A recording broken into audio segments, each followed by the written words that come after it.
Olá, pessoal. Eu sou a professora Fátima Freire, do Departamento de Ciências Contábeis e Atuariais. Vou apresentar hoje, na disciplina de Contabilidade de Custos, sobre o método de custeio por absorção e o método de custeio variável. Então, eu tenho uma pessoa que está me auxiliando, que é o meu monitor, vou pedir para ele se apresentar, tá bem? Bom dia a todos, eu sou o Gabriel Mendes, eu vou ser o monitor de custos nesse período. Eu estou no quinto período de contabilidade e espero conseguir ajudar todo mundo aí na disciplina de custos com a professora Fátima. Bem, então o Gabriel vai colocar o slide que eu preparei, porque eu não consigo fazer isso no Mac que eu estou trabalhando, tá? Então eu vou sempre pedir para ele colocar o slide. O nosso tema, como eu já expliquei, é sobre o método custeio por absorção, o método custeio variável, que são os dois principais métodos que a gente utiliza nas empresas. Gabriel, pode passar, por favor. Então, olha só, o método de custeio por absorção, ele foi criado no século XIX, isso porque as empresas passaram a ter vários produtos, e quando você consegue produzir vários produtos diferentes, isso exige que você comece a criar critérios de rateios. Então, ele surgiu no século XIX, não tem uma pessoa específica, ninguém sabe exatamente quem foi que gerou ou criou o método custeio por absorção. A gente utiliza principalmente os conceitos de custos diretos e indiretos. Os custos diretos são aqueles que são facilmente apropriados aos produtos, os custos indiretos precisam de rateios. São apropriados aos produtos ou serviços todos os custos, e aí, mais uma vez, somente os custos, não as despesas.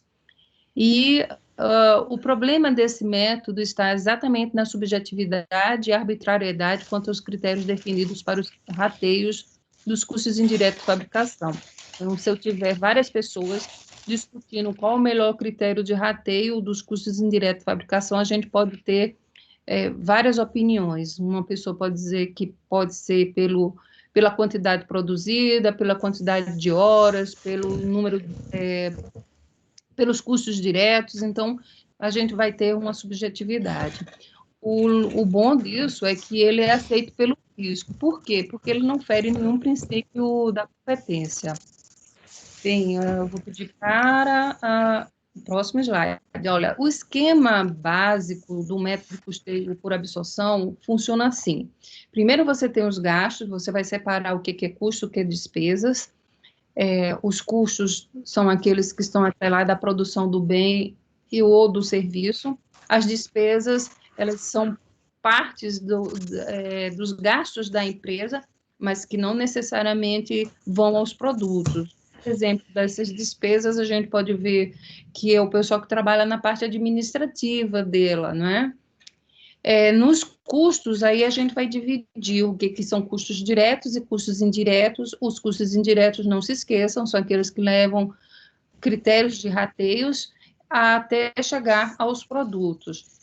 Os produtos só vão se transformar em despesas, que a gente colocou como custo das mercadorias vendidas, mas está errado, são despesas das mercadorias vendidas, quando esse produto for vendido. Então, deixa de ser custos dos produtos acabados, para se transformarem em despesas com a nomenclatura que está errado, que é a nomenclatura de custo das mercadorias vendidas. E as despesas independem da venda, ou independe da venda, nesse caso aí, vai independer da venda e vai surgir ali naquele período, vai diretamente para o resultado do exercício. O próximo slide.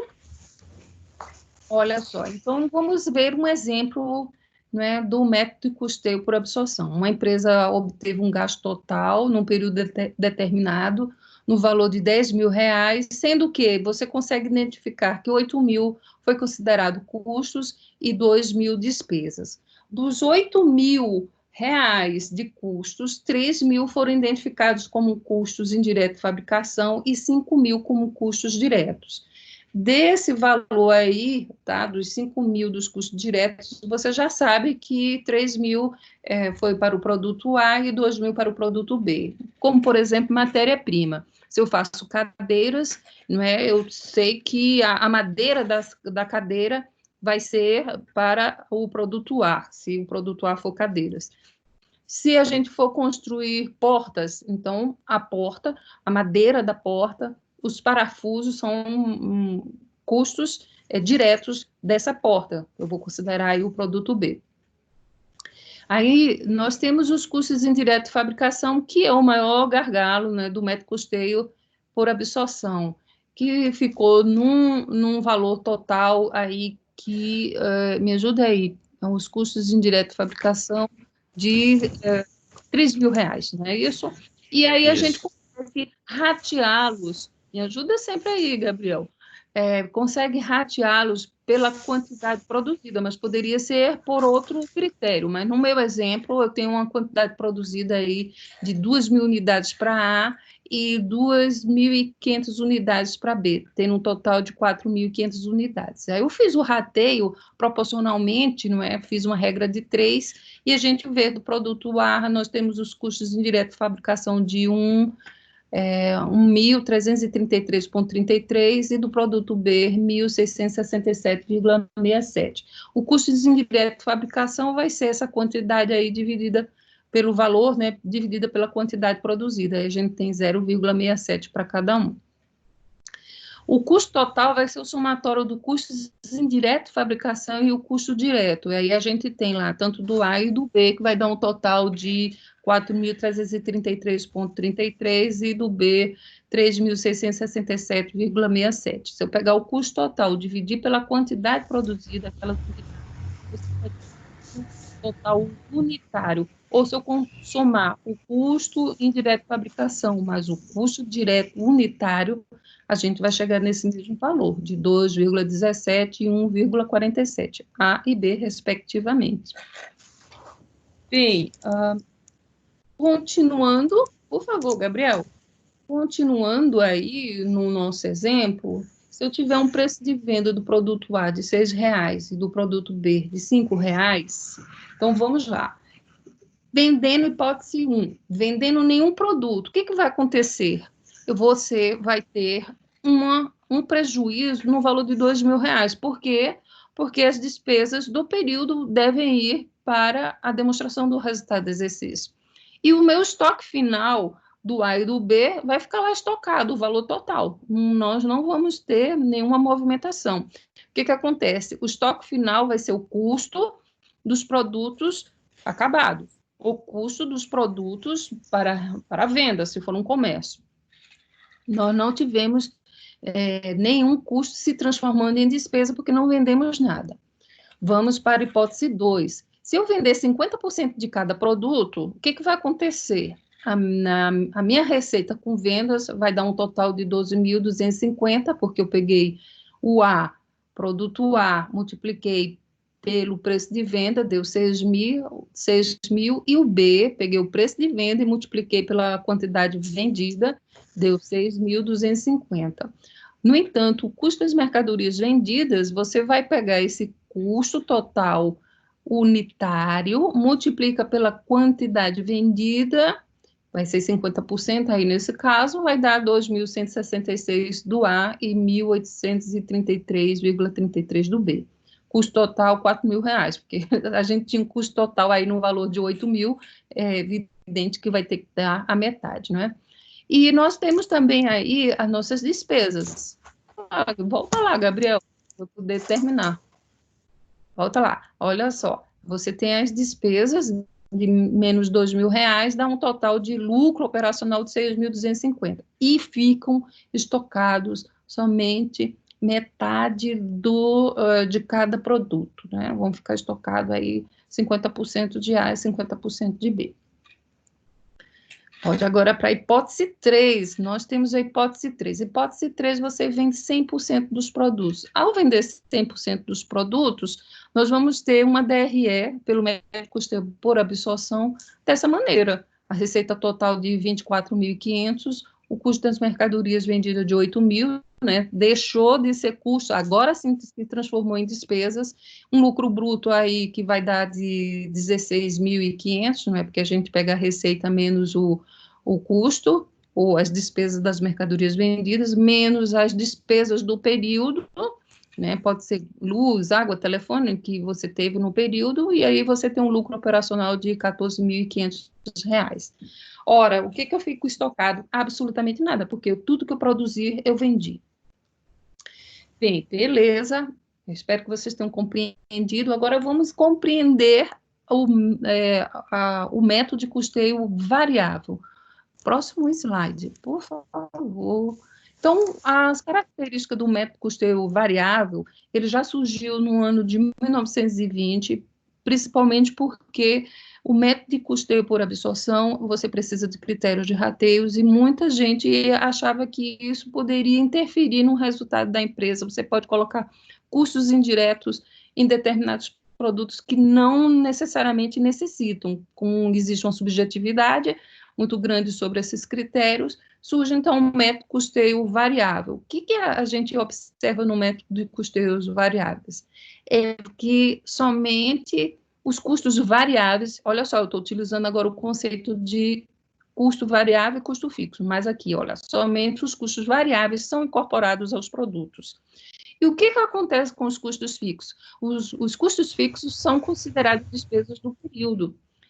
E, nesse caso, ele vai ser somente utilizado para fins gerenciais. Então, a gente vê aqui o exemplo de uma contabilidade gerencial. Do outro exemplo, era uma contabilidade financeira.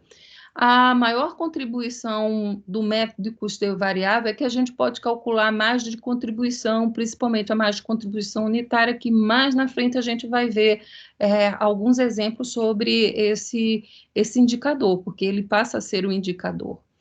Por ele ferir o princípio da competência, ele não é aceito pelo fisco. Então, ele fere o princípio da competência, por quê? Porque você vai estar considerando os custos fixos como despesa do período, e o produto, quando ele ainda não é vendido, você está colocando esse custo como despesa, e aí ele vai ferir esse princípio. Bem, agora vamos ver o esquema básico do método de custeio variável. Então, a gente tem os gastos, separa o que é custo, o que é despesas, a gente separa depois dos custos o que é custos variáveis e custos fixos, os custos variáveis são produtos, e os custos fixos, eles vão diretamente para a DRE como custos fixos, ou seja, despesas do período, e as despesas vão normalmente para a demonstração do resultado do exercício. E os custos dos produtos acabados, que vão estar lá estocados, né, no balanço, só vão aparecer na DRE quando esses produtos forem vendidos. Uma observação, eu coloquei ali também as despesas variáveis, porque a gente, no método de custeio variável, nós temos o conceito de custos variáveis e despesas variáveis, custos fixos e despesas fixas. O que seria isso? As despesas variáveis ocorrem quando o produto for vendido, é o caso dos impostos ou então de comissões. Já as despesas fixas, independe se você produz ou vende, como os custos fixos, independe também se você fez algum produto ou não. Pode passar agora. Agora vamos voltar para o nosso exemplo. Exemplo aí, olha. Gabriel, para um pouquinho, não fica aí avexado, não. Não porra, não. Não se aveste, não, menino. Olha só, temos hipótese 1, você também não vendeu nenhum produto, tendo aquele mesmo exemplo, não é isso? O que acontece? Nesse nosso exemplo, olha só, pelo método de custeio variável, você não teve nenhuma receita, você não teve nenhuma despesa variável, você não teve nenhum custo variável, porque você não vendeu nada, na sua margem de contribuição, e é uma demonstração do resultado do exercício um pouquinho diferente do método custeio absorção. A sua margem de contribuição vai ser zero, porque vai ser aí a receita menos as despesas menos os custos variáveis, então dá zero. No entanto, você teve uma despesa fixa de 2.000 e uns custos fixos de 3.000, o seu prejuízo ficou maior. Ficando maior, então, você vai ter uma aparência, não é, nesse primeiro momento, de uma despesa de R$ 5.000.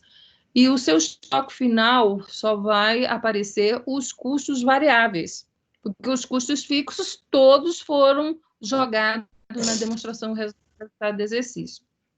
Se a gente pegar na hipótese 2, venda de 50% de cada produto, o que a gente observa? Você vai ter aí a sua receita de 12.250, as despesas variáveis, no meu exemplo, não tive, nós tivemos custos variáveis aí, que foi 50% de para o A e 1.000 para o B, deu um total de 2.500.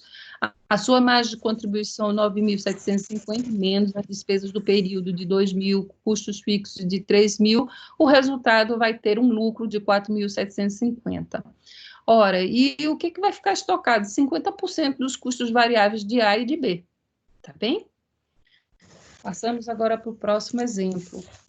Na hipótese 3, o que acontece? Se você produzir e vender naquele mesmo período todos os seus produtos, o que você vai ter? Uma receita aí de 24.000, nós não tivemos no exemplo despesas variáveis, mas a gente tem os custos variáveis de 5.000, vai dar uma margem de contribuição de 19.500, menos as despesas fixas de 2.000, menos os custos fixos de 3.000, o resultado dá 14.500. E o seu estoque final, 0. Ora, pessoal, vocês observem que no exemplo do método custeio por absorção, se você produzir e vender tudinho, o resultado vai ser o mesmo. Por que isso? Porque tudo que vocês produziram, vocês venderam. Então, a demonstração do resultado do exercício deve dar também o mesmo resultado, né? No valor de 14.500. E, por último, né, vamos agora tentar concluir essa aula sobre os dois métodos, que a gente vai ver, né, o que tem de característica de um e de outro, para concluir essa aula de hoje. Olha só. No método de custeio por absorção, todos os custos de fabricação são considerados como custo de produto. Já o método de custeio variável, apenas os custos variáveis são considerados, né, para a apropriação desse valor, desse custo dos produtos. No método de custeio por absorção, o resultado varia em função da produção. Já o método de custeio variável, o resultado varia somente em função das vendas. No método custeio por absorção, é necessário utilizar métodos de rateio nos custos indiretos de fabricação, muitas vezes arbitrário, para atribuir os custos fixos aos produtos. Porque eu queria lembrar vocês que os custos indiretos de fabricação, na sua maioria, são custos fixos, mas a gente pode ter também custos diretos, que também são custos fixos, né? Eu já apresentei isso em uma aula passada, vocês podem observar alguns exemplos, não é? Então, a gente tem aí os custos fixos, eles podem ser também aí rateados. Já no método custeio variável, não se utiliza método de rateio, os custos fixos são considerados como despesas e não como custo de produto. No método custeio por absorção, é possível estabelecer o custo total unitário dos produtos, porque você vai ter tanto os custos diretos quanto os custos indiretos, sejam eles fixos, sejam eles variáveis. E já no método custeio variável, um custo unitário parcial, porque a gente só vai ter o quê? Os custos variáveis embutidos nos produtos. Pelo método custeio por absorção, não identifica a margem de contribuição, então, o conceito de margem de contribuição vai ser o quê? Preço de venda menos os custos variáveis, menos as despesas variáveis, você vai ter aí a margem de contribuição unitária, e no método custeio variável, você vai ter esse índice que é muito bom para a tomada de decisão. Já pelo método custeio por absorção, é importante para decisões de longo prazo, uma vez que você incorpora todos os valores, não é isso? E pelo método custeio variável, normalmente é utilizado para tomar decisão a curto prazo. No entanto, você pode utilizar isso para fazer um planejamento, né, no futuro, principalmente quando a gente for ver sobre ponto de equilíbrio, alguns indicadores como alavancagem operacional, até margem de segurança. E eu acho que a gente termina a aula de hoje sobre esse assunto. Eu vou pedir aí para o Gabriel tirar esse slide, né? e dizer para vocês muito obrigada por assistir à aula, né? Mais uma vez, a gente deixa para vocês. Muito obrigado por todos que assistiram aí. A gente vai disponibilizar a aula no YouTube, no canal do YouTube do NEPECOM. Vamos mandar o link para todos e do canal. E é isso, acho. Muito obrigado. Olha, pessoal, não se esqueça de fazer os exercícios e os joguinhos que preparamos para vocês, tá bem? Uma boa aula e até mais.